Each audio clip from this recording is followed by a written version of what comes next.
Encore shalom à vous, je suis encore votre soeur Grazela Astrid et vous êtes la bienvenue encore ici. Je suis venue avec cette nouvelle vidéo encore pour encourager quelqu'un, plus spécifiquement cette personne qui a décidé de prendre une résolution pour sa vie, ou pour cette personne qui s'est rendu compte que dans ces moments difficiles que nous sommes en train de traverser, il veut vraiment faire un détour. Ou bien pour cette personne qui a réalisé aussi que il doit sa vie à une divinité.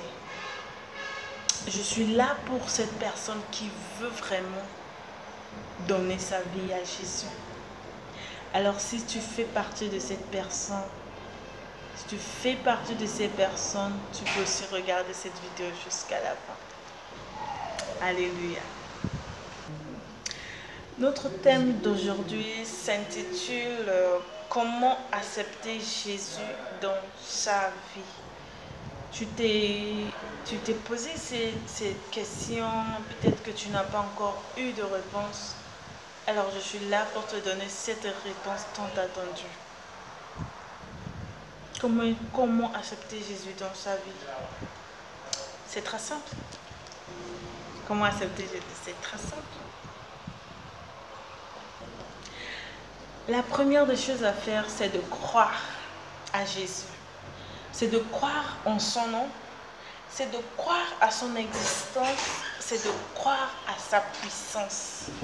Avant de donner ta vie à Jésus, il faut déjà croire. Tu dois aussi croire à sa mort sur la croix pour toi. Ok? Et la deuxième des choses à faire aussi, il faut accepter ton statut de pécheur. Il faut accepter que tu es un pécheur. Il faut accepter que tu as péché contre Dieu et aussi tu as besoin de lui pour te pardonner. Il faut accepter toutes ces choses-là. Alléluia. Il a dit dans sa parole, dans Romains 3, 23, que si tu confesses tes péchés de ta propre bouche, je suis juste et fidèle de te les pardonner. Donc il faut accepter ton statut de pécheur. Aussi, il faut accepter de changer, de te détourner de tes mauvaises voies. Il faut accepter. Si tu veux accepter Jésus dans ta vie, il faut aussi accepter de laisser tes mauvaises habitudes. Non? Tu as l'habitude de mentir, tu as l'habitude de voler, tu as l'habitude de forniquer, tu as l'habitude de commettre l'adultère, tu as l'habitude de faire beaucoup de choses qui ne sont pas bien, au fait. Il faut accepter en toi de te détourner de tes mauvaises voies. Le salaire du péché, la Bible déclare que le salaire du péché, c'est la mort. Mais le don gratuit de l'Éternel, c'est la vie éternelle. Si tu te détournes de tes mauvaises voies, il va certainement aussi voir que tu es sérieux. Et il va venir dans ta vie. Il va venir habiter en toi parce que tu as accepté aussi de te détourner de tes mauvaises voies. Il faut aussi comprendre que Jésus est mort sur la croix pour toi, pour tes péchés, pour te donner la vie en abondance. Parce qu'il y a beaucoup de gens qui ne croient pas que Jésus s'est sacrifié pour eux. Mais toi qui veux accepter Jésus dans ta vie, il faut aussi comprendre que Jésus est mort pour toi. Il est mort pour te donner la vie. Il est mort pour que tu puisses avoir la vie en abondance. Il est mort pour que son sang puisse laver tes péchés. Donc il faut accepter toutes ces choses-là avant d'accepter Jésus dans ta vie comme ton Seigneur et Sauveur personnel. Alléluia. Après cela aussi, il faut accepter Jésus dans ta vie comme ton Seigneur et ton Sauveur personnel. Tu l'acceptes dans ta vie comme ton Seigneur et ton Sauveur sauveur personnel. Tu crois réellement que c'est lui ton seul Seigneur. Tu crois réellement que c'est lui ton seul sauveur. Donc quand tu vas marcher dans les vallées de l'ombre de la mort, tu sais que c'est seul lui qui peut te sauver. Tu sais que c'est seul lui qui peut vraiment te délivrer. Tu sais que c'est lui qui tient ta vie entre ses mains. Donc il faut accepter, il faut aussi accepter et inviter Jésus dans votre vie. Il faut l'inviter. Invite Jésus de venir demeurer dans ta vie. Alléluia. Invite Jésus. Invite Jésus de venir vraiment demeurer en toi, de venir vraiment habiter en toi, de venir vraiment demeurer dans ta vie. Car lui seul est le chemin, la vie, la vérité. Nul ne peut venir au Père, nul ne peut aller au Père sans passer par lui. Donc, il faut l'inviter dans ta vie. Parce que tu ne peux pas aller au Père sans passer par lui. Il est l'intermédiaire. Donc, tu dois passer par lui d'abord avant d'aller au Père. Donc, n'oublie pas, si tu veux vraiment accepter Jésus dans ta vie, il faut aussi l'inviter, toi personnellement. Il faut ouvrir la bouche et dire, Seigneur, je t'invite dans ma vie comme mon Seigneur et mon sauveur personnel. Et une chose très importante est la prière. Il faut prier. Il faut dire à Dieu que tu as besoin de lui. Il faut dire à Dieu que tu as besoin de son pardon. Il faut dire à Dieu que tu as besoin de lui pour qu'il puisse te laver de tes péchés. Il faut dire à Dieu que tu as besoin de son sang. Il faut prier pour vraiment l'inviter. Pour inviter le Saint-Esprit de venir demeurer en toi. Il faut dire, Seigneur, j'ai besoin de toi. J'ai besoin de ton pardon. J'ai besoin de ton esprit. Je veux marcher comme toi. Je veux devenir comme ton enfant. Aide-moi à devenir comme ton enfant. Toi-même, tu sais ce que tu as traversé. Toi-même, tu sais ce que tu as fait. Donc, tu dois prier aussi pour vraiment montrer combien tu es déterminé pour poursuivre ce Jésus. Alléluia. N'oublie pas, nul ne peut pas aller au Père. Nul ne peut aller au Père sans passer par lui. Donc, tu dois prier. Si tu as fini de prier aussi, on passe à l'étape suivante qui est agir comme un chrétien. Un chrétien, c'est quelqu'un qui vit comme Christ.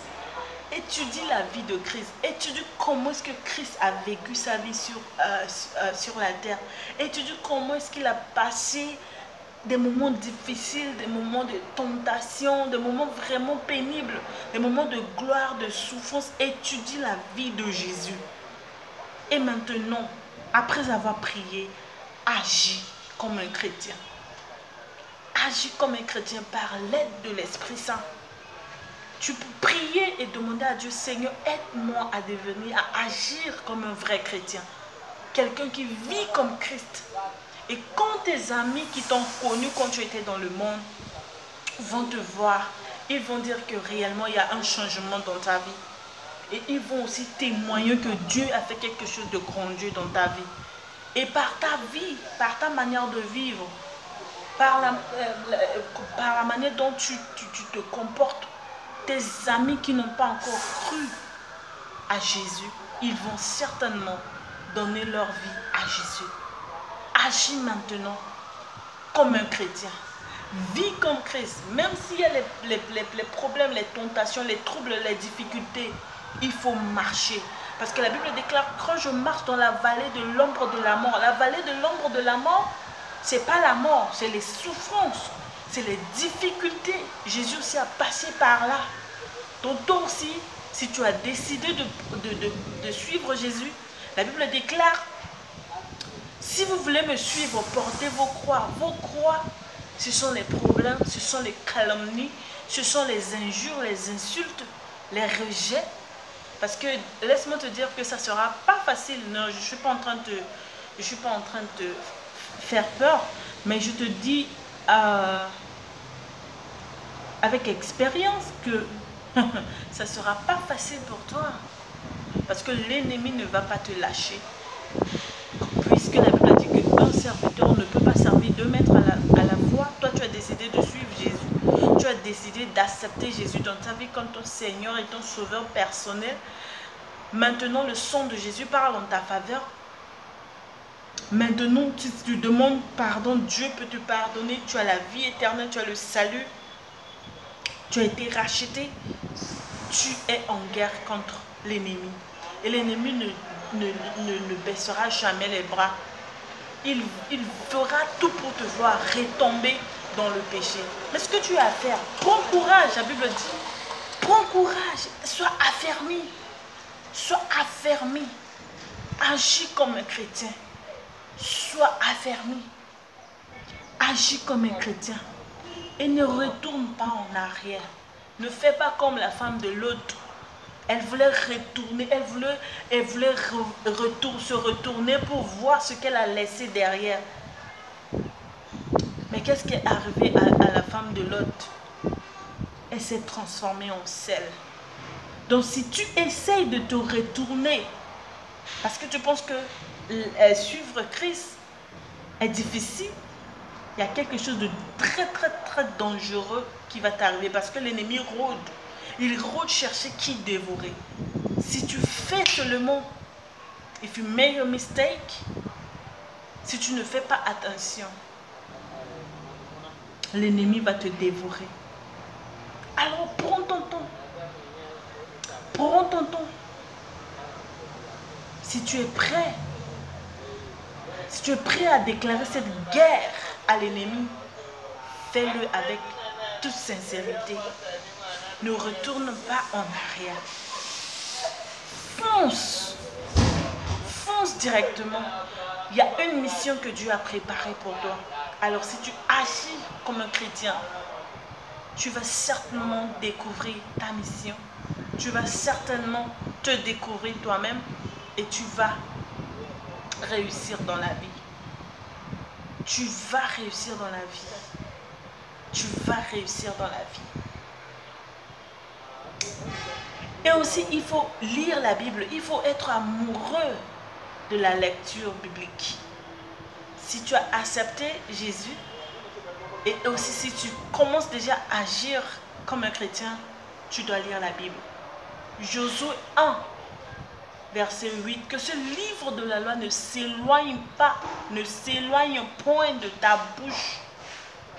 Que ce livre de la loi, la Bible,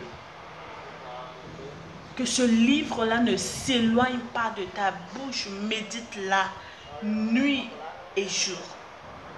Médite sur la Bible. Ne lis pas la Bible comme un roman. Médite. Étudie la Bible pour être approuvé. Étudie. Je veux faire aussi une vidéo sur laquelle je vais nous montrer comment est-ce qu'on doit étudier la Bible. Je suis en train de mettre ça en pratique aussi dans ma vie et j'aimerais aussi partager ça avec toi. Étudie la parole de Dieu. La parole de Dieu est une lumière sur notre sentier. Est une lampe à nos pieds. Bien-aimé, la parole de Dieu est le pain de vie. La parole de Dieu est comme essence dans une voiture. Tu es la voiture, sans l'essence, tu ne peux jamais bouger. Tu vas rôder, tu vas tourner en rond si tu n'as pas la parole. Si tu es déjà un chrétien et que tu ne lis pas ta Bible, laisse-moi te dire que tu ne vas jamais comprendre les mystères cachés de Dieu. Parce que les mystères cachés de Dieu se trouvent dans la Bible. Ses promesses sont dans la Bible. Tout ce que tu veux est dans la Bible. Alors toi qui me regardes, qui peut-être a rétrogradé, peut-être que tu t'es enlacé, tu t'es laissé faire, tu ne lis plus ta Bible, bien-aimé, je t'encourage encore à revenir à ton premier amour de la lecture biblique. Lis ta Bible.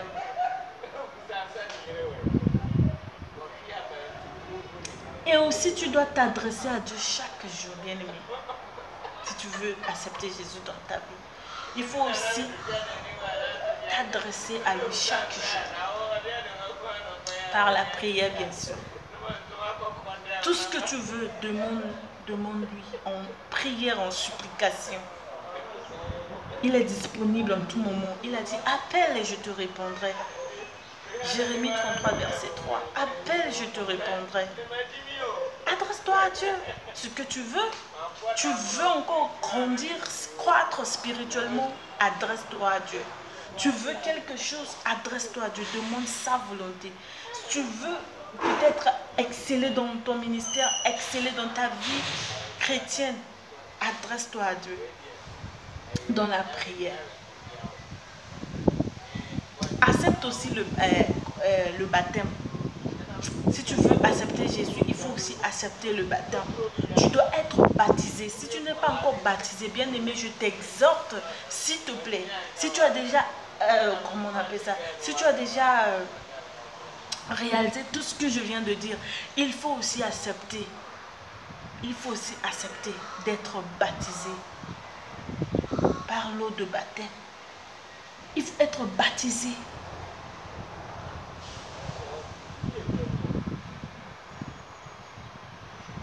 Il faut te faire baptiser, bien-aimé. Même peut-être que tu es un chrétien, mais tu n'es pas encore baptisé. Tu vas à l'église, mais tu n'es pas encore baptisé. S'il te plaît, mon frère. Donne ta vie à Jésus. Accepte aussi le baptême.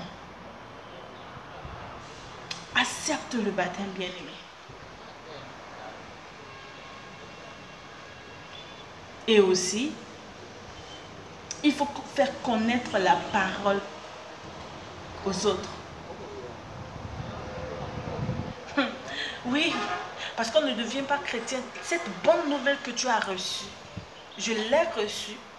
Je suis en train de partager avec toi. Donc, dès que tu as fini de recevoir la bonne nouvelle, la vie de Jésus, il faut la partager avec les autres. Tu peux pas mettre ta lumière sous le lit parce que personne ne va regarder, bien-aimé. Dieu a changé ta vie, il t'a donné une nouvelle identité. Il t'a donné un nouveau nom. Tu dois la faire connaître aux autres. Tu dois la faire connaître à tes amis, à ta famille. Si tu ne prêches pas cette bonne nouvelle que tu as réussi comment on appelle ça? Que tu as eu, cette bonne nouvelle que tu as reçue, si tu ne la partages pas, tu auras des comptes à rendre. Parce que la Bible déclare, allez partout, faites des nations mes disciples. Allez, il est en train de s'adresser à nous, ses enfants. À nous qui avions accepté de l'accepter dans notre vie. Allez partout, faire des nations, mes disciples. Tu fais partie de ces gens-là. Je fais partie de ces gens-là. Ne reste pas seulement à la maison et tu te fais appeler chrétien. Ne va pas seulement à l'église chaque dimanche. Et quand tu rentres à la maison, tu oublies ce que le pasteur a dit. Tu vas à l'église sans Bible, sans ta Bible. Tu vas à l'église sans, comment on appelle ça, un agenda. Non. Quand tu as décidé d'accepter Jésus, tu dois agir comme un chrétien. Tu vas à l'église avec ta Bible. Tu prends des notes parce que tu dois vraiment faire connaître la parole. Tu dois faire connaître la vie de Jésus aux autres. Tu dois prendre des notes. Tu dois étudier pour avoir une idée sur cette personne de Jésus. Parce que certainement, d'autres personnes vont te poser des questions. Tu dois être à la hauteur de pouvoir répondre à ces questions-là. Il faut être à la hauteur pour répondre à ces questions. Peut-être tu es en train de... Les gens te voient aller à l'église chaque jour.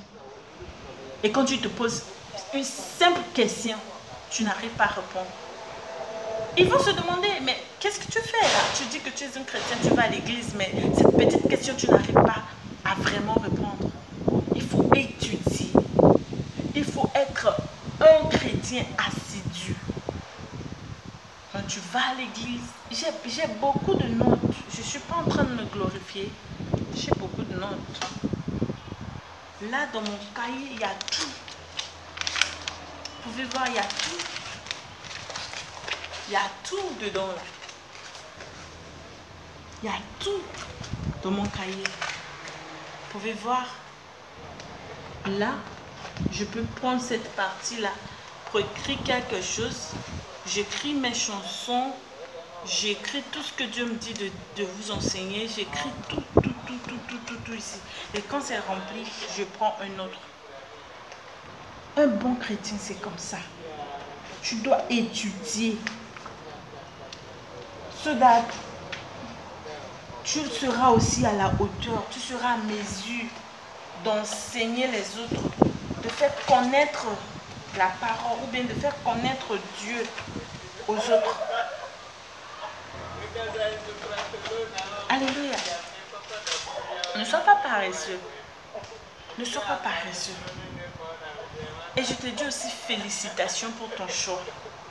Tu as choisi maintenant de suivre Jésus. Je te dis félicitations. Tu ne vas jamais regretter ton choix. Il est le chemin, la vie et la vérité, mon bien-aimé. Si tu l'acceptes maintenant, peut-être il y a une personne qui est en train de regarder cette vidéo. Toi-même, dans ta tête, tu n'as pas encore décidé de suivre ce Jésus-là. Mais maintenant que tu as écouté, tu as entendu tout ce que j'ai dit, bien-aimé, tu veux suivre ce Jésus. Tu peux aussi le suivre. Tu ne vas jamais regretter. Il est le chemin, la vie, la vérité. Nul ne peut aller au Père. Ou bien tu veux juste rester là et puis à la fin des temps, tu disparais. Où iras-tu? Est-ce que tu sais là où tu iras après ta mort? Si tu sais et que tu ne veux pas accepter Jésus, il n'y a pas de problème. Tu sais qu'après la mort, tu vas peut-être aller en enfer. Là, il n'y a pas de souci. Mais si tu sais que tu veux vraiment qu'après ta mort, tu puisses voir le Seigneur, il faut accepter Jésus. Il faut l'accepter. Il faut croire. Il faut l'accepter comme ton Seigneur et ton Sauveur personnel. Il n'est jamais tard, bien-aimé. Il n'est pas tard. Il n'est pas tard. Même si tu es vieux, tu es avancé en âge, ça ne veut rien dire. Avec Jésus, il n'y a pas histoire d'âge. Si tu veux donner ta vie à Jésus, bien-aimé, fais-le. Avant qu'il ne soit trop tard. Nous sommes en train de traverser des moments pénibles et difficiles. Demande-toi, est-ce que après, si quelque chose t'arrive, est-ce que réellement après, tu auras une autre vie après la mort? Il faut faire une introspection. Il faut prendre des résolutions, bien-aimé. Tu ne peux pas vivre ta vie n'importe comment. Tu ne peux pas venir juste sur la terre pour accompagner les autres. Ou bien pour faire des choses pires que les autres. Tu n'es pas venu sur la terre pour vivre ta vie n'importe comment, pour vraiment t'amuser. Hein? Tu es ici pour une mission. Et arrange-toi à accomplir cette mission. Arrange-toi à accomplir ta destinée. Il le faut. Je n'ai jamais pensé sur ça. Peut-être que tu penses que tu es ici juste pour le plaisir d'être sur terre. Moi, je te dis que c'est archi faux. Moi, je sais que je suis ici pour une mission. Et c'est seul Dieu qui peut t'aider à découvrir ta mission, ton identité. Bien-aimé. Merci infiniment à vous. Merci d'avoir regardé cette vidéo. Que le Seigneur vous bénisse. Pour ceux qui sont sur Facebook, je vous demande de partager cette vidéo. Je vous demande aussi d'aimer ma page.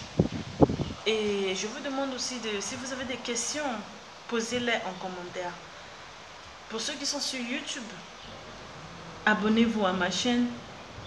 Mettez-moi, posez des questions en commentaire aussi. Je serai là disponible à vous répondre. Que le Seigneur nous bénisse. Que le Seigneur vous bénisse. Que le Seigneur vous bénisse. Si tu veux avoir une discussion personnelle avec Grazela Astrid, tu peux m'envoyer un message sur Messenger. Ou bien tu peux demander sur mon numéro WhatsApp. Si tu veux aussi être en contact avec moi par email, tu peux aussi le faire. Mon email est sur ma page Facebook. Donc vous pouvez aussi m'envoyer un message. Le Seigneur va vous bénir. Pour ceux qui veulent vraiment donner leur vie, nous allons prier. Ceux qui veulent accepter, Jésus comme leur Seigneur et Sauveur personnel, on va prier. Seigneur Jésus, je sais que je suis pécheur. Je sais que je ne suis pas digne d'être appelé ton enfant. Mais aujourd'hui, je viens à toi. Je viens à toi tel que je suis, Père. Décharge-moi de mes fardeaux. Lave-moi par ton sang. Purifie ma vie. Je t'accepte dans ma vie. Je t'accepte comme mon Seigneur et mon Sauveur personnel. Je t'invite dans ma vie. Viens et prends ta place.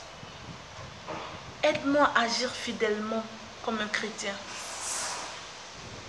Aide-moi, Éternel des armées, à faire connaître ta parole aux autres. Aide-moi, Seigneur, à porter ma croix. Aide-moi, Seigneur, à aller de l'avant. Aide-moi, Seigneur, à t'aimer davantage. Dans le nom puissant de Jésus. Amen. Quelle joie, bien-aimé. Que le Seigneur te bénisse pour cette décision. Bien-aimé, tu ne seras jamais déçu. On se dit à la prochaine et shalom, shalom, shalom, shalom, shalom, shalom à vous. Merci, merci. À la prochaine.